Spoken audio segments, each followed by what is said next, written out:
Hey everybody, Gromos here with another simulator battle video, and this time I want to take a look at the La-5FN.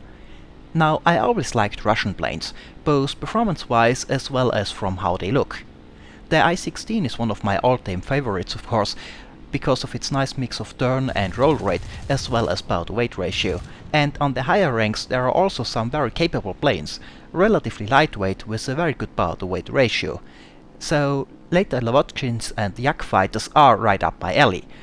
So one might wonder why I have not featured them more often so far, and I want to explain that real quick. Well, sadly there's also one thing I like less about them that prevents me from playing them more often, and that is the battle rating. Most fighters, though not all, in the Soviet Union tree are somewhat low in their tiering compared to contemporary opposition. Now, the battle rating system of course does not primarily have historical accuracy in mind, but balance with a hint of historic accuracy. With that in mind, I can completely understand the lower battle ratings in the lower to low mid ranks of the tree, because here we do have relatively weak planes like the rather horrible La-5FN. I can understand those planes getting a bit of the boost via the battle rating system. The problem is, while planes like the La-5FN were inferior to its opposition in the early stages of the war, this balance slowly shifted over time, with Russian planes first catching up with their opposition and eventually even surpassing the opposition they faced. At least in the lower altitude ranges on which fighting in the Eastern Front took place most of the time and usually also takes place in war thunder. However, the battle ratings fail to take this shift in balance over time into account.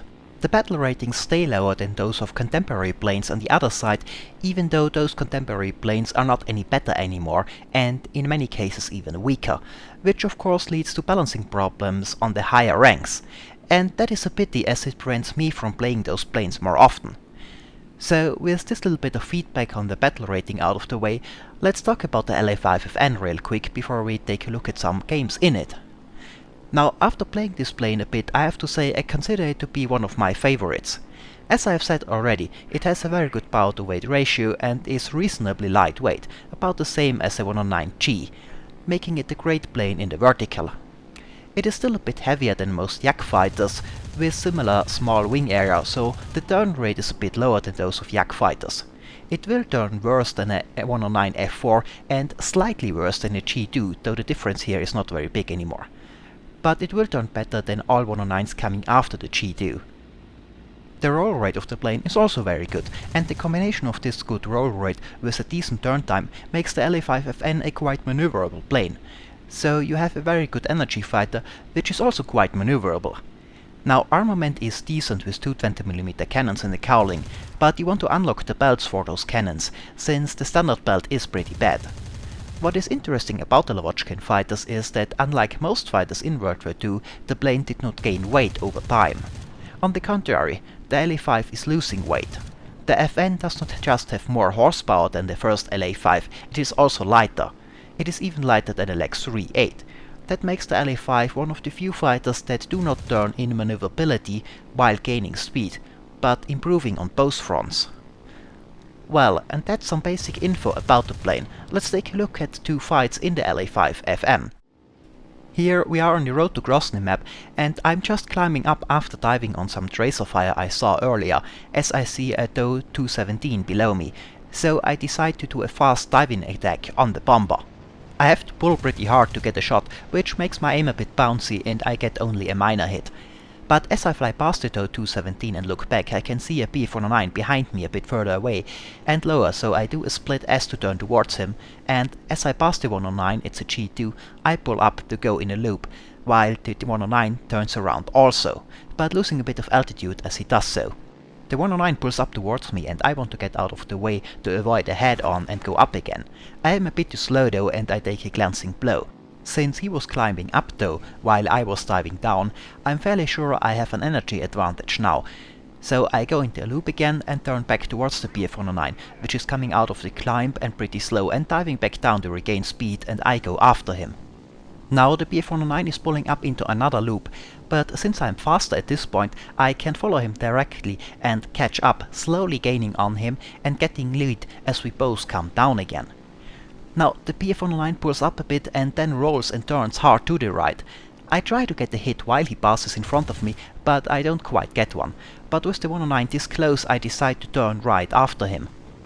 If it would have looked like the Bf-109 turns too tight to get lead on him at this point, I would have pulled straight up and gone back in the vertical to attack from above. But it seems I can still gain lead on the 109 and get another shot at it, which misses again, and then I keep going after him. Now though, the Bf-109 is pulling up again, but since I am not any slower than it at this point, I can follow him up and get a good shot at it as he slows down. This time I get a good hit which damages the controls, followed by a second hit, and the Bf-109 goes down. Now with my engine overheating, I leave the area for now to cool it back down and regain altitude. It doesn't take long though till I see a bigger fight in the distance and move there to assist. I had to climb a bit to get to the fight, so I am not that fast as I arrive. But I can see a Focke-Wulf 490 attacking Yak 9 and then pulling up again, and I go after him, hoping the attack slowed the Focke-Wulf 490 down enough that I can catch up. I check my rear quickly and then focus on the Focke-Wulf 490 in front of me. It does not look like I get closer fast, so I decide to fire at relatively high distance for my standards, and I get a good hit on the 190 swing, but at the same time I take a hit myself. I have another 190 behind me. So I start to go defensive to avoid further hits and eventually hopefully draw the 190 in and make it overshoot. After a few tighter rolls and after I build up some speed in a dive, I pull up again and go into a wide barrel roll and come around to go after the 190, which by now also has a Yak 9 behind it as well.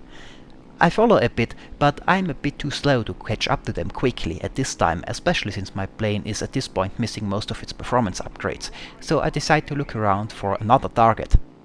But just as I do so, a Bf-109 and another 190 streak past me, and the 109 takes out the Yak 9. They are both faster than me at this point, and they are out of range quickly, but the Focke-Wulf 490 that attacked me earlier is not, so I go after him. The Focke-Wulf 490 passes in front of me and then pulls up again.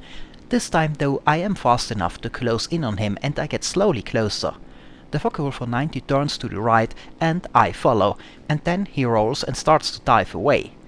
I also get the nose down and I try to line up a shot and fire a burst as he crosses my sight, but I don't get a hit. Now in the dive he can speed up again, but we are not high enough for him to pull away completely. But I can't get any closer anymore either. The slight dive was enough to negate my very small speed advantage, so again I go for a long range shot.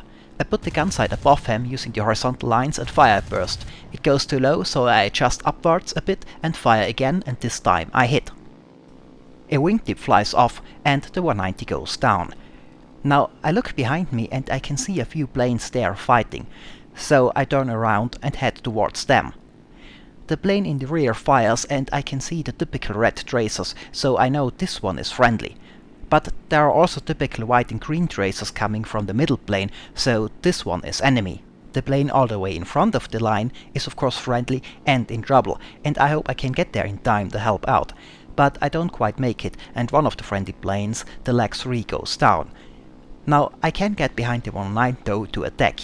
The 109 starts to turn pretty tight, so I go up and come around in a high yo-yo turn. As I turn into the 109, he turns into me with a King Cobra behind him. I try to get the burst on target as he passes me, but I don't get a hit. And then after I passed him, I turn after the two. The 109 also turns around and is now coming my way again, and as he passes me I pull up again to get above him should he try to turn after me. He is however busy with the King Cobra behind him and moving away from me, so I get the nose back down to follow them. They gained a bit of distance from me as I pulled up, but I'm on higher energy and I'm pretty sure I can catch back up to them easily when gaining some speed in a shallow dive. However, my engine is overheating and I have to cool it down soon, so I think about breaking off the chase, cool down the engine and regain some altitude. But just as I'm about to slowly pull up to do so, I can see that the 109 is turning pretty tight to the right, which slows it down and reduces the time it takes me to reach it, so I decide to go after it anyway. The King Cobra is also still there, and the evasive action that the 109 has to take because of it is slowing it down enough that I can close in pretty quickly, even though I have to throttle back a lot to cool down the engine for a bit. The Bf-109 passes in front of me and then rolls around and turns to the left again, and I go after it. With my engine throttled back, our speed is soon pretty similar again, but the engine cools down rather quickly and I can throttle back up. Now the 109 keeps up his turn, but I can match it and I slowly gain lead on him, and eventually get enough of it to fire a burst, which hits the 109 and takes it out. Now with this fight concluded, I want to head back to base to repair my damaged plane and get some more ammo. So I turn towards the base and make my way back there. However, after flying that direction for a while, I can spot another few planes fighting behind me again, and since I still have about half my ammo left and enough fuel, I decide to turn around again and take a look what is going on there. As I arrive, I can see another Bf-109, which is already under attack by two other planes. Now I loop around and turn towards the Bf-109 and try to get a shot at it when it passes in front of me, but I can't get quite enough lead to get it, and the 109 pulls up again. I follow after it for a bit, but there are already two other planes behind it and the 109 starts to use smoke, so I see no reason to stay directly behind it, and instead I slowly climb a bit to get above the action in case more enemy planes arrive.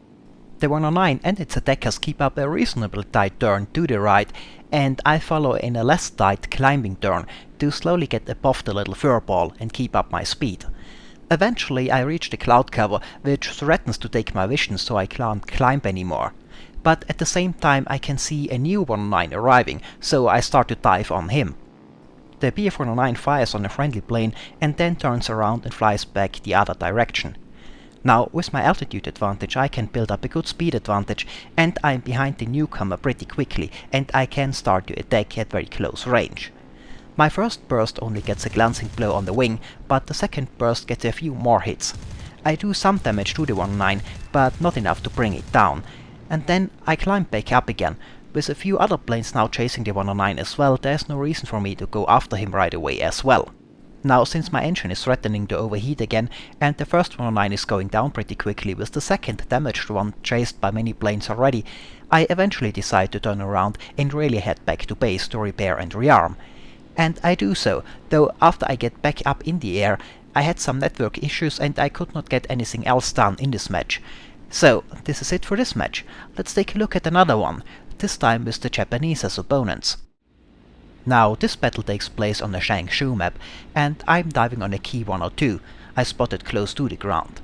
I try to stay a bit lower than him to make it harder for the tail gunner to hit, and as usual when attacking twin-engine planes, I aim for one of the engine nacelles, since this gives you a good chance for fires. And I do fire on the nacelle, and I manage to set it on fire pretty quickly, and then I use the speed from my dive to pull back up and regain some altitude. The fire on the key 102 immediately spread to the second wing as well, setting the other engine on fire too, so he is out of the fight for now and going down eventually. Now, I've seen some more planes in the area earlier, though I don't know if they are friendly or enemy, so I climb back up to altitude and circle the area while looking for more opponents. We are over friendly territory at the moment, so AA fire is a good way to spot enemy planes. I can hear an explosion here and there, but I don't see any AA at first. Maybe it's just artillery firing on ground targets. But eventually, when looking back, I can see some AA fire over the city behind me, showing the position of a plane, which I can now spot too. And it seems the AA positions are friendly, so the plane has to be enemy. I am pretty slow from my climb to altitude, so I turn around in a very wide turn, so not to lose any more speed, and also climb a bit to get above the opponent. I don't know if he has seen me yet, or what he is flying. But it looks like a fighter, so I know at least this much. I keep my climb up for a bit longer, and then after gaining a bit more altitude, I fully come around and point my nose down at the enemy plane, to build up some speed as I move towards him. At this point I'm still not sure if he has seen me and is coming my way or not, but if he is, he has to climb up to me while I'm in a shallow dive, building up speed while approaching him. And as he comes out of the clouds, I can see that he is indeed coming directly at me in a zero, so I pull straight up to trade my speed for altitude to get above the better turning plane. The zero passes below me and pulls up after me, but only for a short time before he goes in a loop and heads back down. I am about to run out of speed and slowly come around to dive back down after him. And as I dive down, the zero pulls up again and I pull up to go after him. but the Zero almost runs out of speed and gets very slow. Here I almost get a shot at him, but I can see it won't work out, so I don't waste energy trying and instead keep going up and climb until I am too slow and then come around again to dive back down on the Zero. Now the Zero has leveled out and is moving to my right, and I roll and try to level out behind him to get a shot, but he sees me coming and pulls up just as I come down behind him. Now I know I can't pull up as hard as a Zero can, so again I don't waste energy trying and instead I just keep going up, trading my speed back for altitude while the Zero loops around behind me. And as before, I climb till I run out of speed and then bring the nose back down and start to dive on the Zero again, which is now passing below me. As I come down behind the Zero again, I can see that this time he's banked to the right, so I position my gun sight to his right and fire on him as he passes my gun sight. I get a good hit and set the Zero on fire, and then I start to climb again to regain altitude for another attack from above should it be needed. However, this is not the case, the Zero goes down. Now I climb back up and look for more targets, and pretty quickly I can spot some AA fire in the distance a bit lower than me, so I slowly come around to move there. At the same time though, I also have to throttle back my engine to cool it down, since it is overheating from the heavy web use in the fight versus the Zero. The engine cools down pretty quickly on idle, so I throttle back up a bit and make my way towards the AA fire I can see in the distance. But I don't get very far until I hear some AA fire very close to me, so there has to be an enemy plane nearby. And indeed, to my left, two planes show up, a Yak chased by another Zero. So I go up in a bit of a canopy roll to displace my flight path a bit to the left and then dive after them as the Yak dives away, followed by the Zero, trying to help the Yak. The Yak pulls up again and the Zero follows.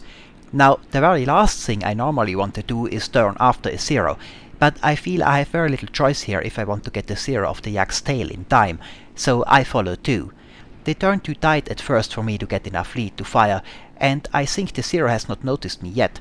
So I keep turning after them, hoping for an opportunity to get a shot at the Zero. And I do get this chance when the Yak rolls a bit and they do ease off on the turn a bit. Now my aim is a bit bouncy from the maneuvering, but I hope I can at least force the Zero to maneuver and get off the Yak's tail. And I can. And the very hard turn costs the Zero some energy, so I can pull up and get above it. Now the Zero is still going after the Yak though, so I have to roll around and dive after it again. Now the Zero is quite a bit lower than me again, and I can build up a good amount of speed diving down again. I hope I can close the distance to the Zero quickly and get a shot while the Zero is still focused on the Yak-9. Just as I line up my shot though, the Zero turns out of the way pretty tightly, but I can shortly pull enough lead and fire a quick burst and get a hit, and then pull up again. This time the Zero is really off the Yak's tail, and I climb back up to loop around and attack the Zero from above again. As I pull up, the Zero turns around and passes below me, and I, as I get too slow to climb any further, bring the nose around again and dive towards him. First it looks like the Zero does not see me, but then he starts to pull into me, and I fire a burst in a head-on before I pull up again. As I pull up and look back, I can see that this time my fire had some effect. The Zero is trailing black smoke, which means his engine will eventually start to take damage and then go out, but this in my experience will take a while, so for now he is still in the fight. So I dive down towards the damaged Zero to attack again to hopefully take the Zero out before he manages to get back to the airfield. But while the Zero is damaged, it is still maneuverable, and since there is no hurry now, with the Zero no longer being on a friendly tail, I don't have to try to turn after it. So when I approach and I can see the Zero is turning too tight for me to follow, I pull up and climb and then dive in for another attack with an altitude advantage. This way I can avoid getting drawn into a turn fight versus a plane that, although damaged, might still be dangerous and is a much better turner than my plane. And it means I'm not caught low and slow should other enemy fighters show up. And speaking of which, as I get my nose down for another attack and I look down, I can spot another enemy plane that just showed up. The new Zero is attacking the Yak from earlier. This guy just can't catch a break, and I dive down on the newcomer to get him off the Yak's tail. I come down behind the Zero and fire a burst. I get a hit, but no major damage it seems. Now here I make a bit of a mistake though. I stay too long behind the Zero trying to get a shot and pull up too late. The Zero pulls up as well. Now I have way more energy and I pull away quickly, but since I pulled up too late, the Zero can keep its nose pointed up for long enough to fire a burst and I take a hit. But since my energy state was a whole lot higher than that of the Zero runs out of speed far behind me though, and I can come around to attack. But as my nose comes around, I notice that I took a hit to the engine and oil spilled over my canopy. Because of this I lose sight on the Zero just as I want to shoot at it from above and I miss my chance to do so.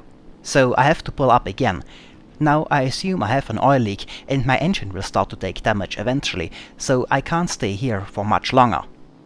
But since the Zero is on much lower energy and below me now, I decide to try to take it down first while I have the opportunity to do so.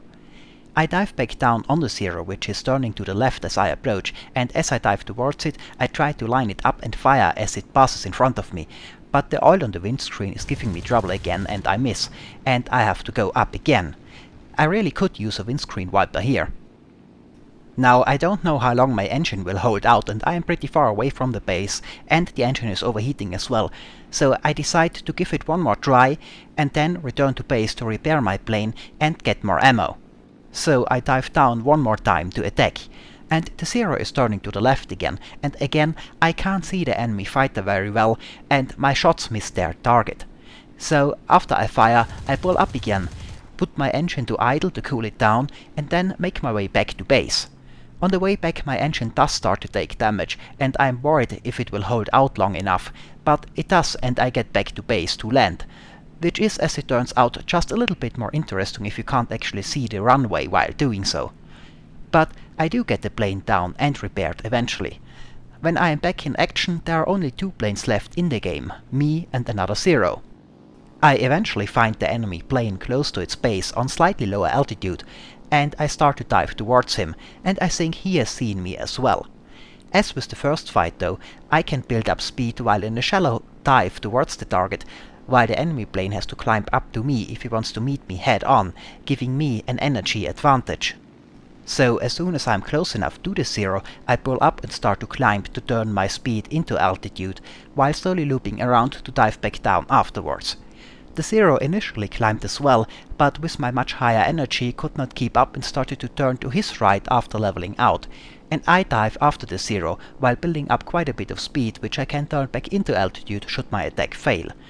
Since I expect the Zero to turn out of the way or pull up as I get closer, I this time try to fire from higher distance as soon as I pull out from my dive, to maybe surprise the Zero. I do get a hit and the Zero pulls up hard. Too hard as it turns out. Though Zeros at sufficient speed have enough elevator authority to break their wings if you're not careful and overdo it. Well, and this is the last plane on the enemy team down, and this is it for this fight. A final thought on the La-5FN. Well, as I have said, I really like this plane. It is fast, has lots of power and great power to weight ratio. And it's reasonably light overall, very good in the vertical. And it's maneuverable too, especially when it comes to roll rate. But I do hope the plane will eventually get a battle rating that suits it better. The La-5FN is a great plane, and it simply does not need any help from the PR system to shine. Well, and this is it for this video. As always, I hope it was entertaining, thanks for watching, and maybe I'll see you next time.